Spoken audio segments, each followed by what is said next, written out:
का नज़ारा दिखाते हैं कि गांव के लोग कैसे हैं और किस तरह अपनी लाइफ बसर करते हैं। आइए हम खेतों की जानब चलते हैं। ये हमारा इर्द गिर्द सब्ज़ा आपको नज़र आएगा।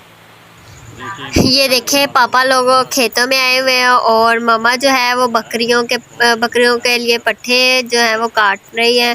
तो पापा जो है वो बता रहे हैं कि खेतों में हम लोग आए हुए हैं और आवाज़ उनकी कम आ रही है तो मोबाइल की वजह से। तो ये देखे बहुत ही खूबसूरत नज़ारा है। तो माशाल्लाह से ये देखे असद खड़ा हुआ है हेलमेट लेके, उसे भी लगता है बहुत मज़ा आ रहा है। तो मुझे भी देखते हुए इसे बहुत मज़ा आ रहा है। तो ये देखें अभी इधर देखें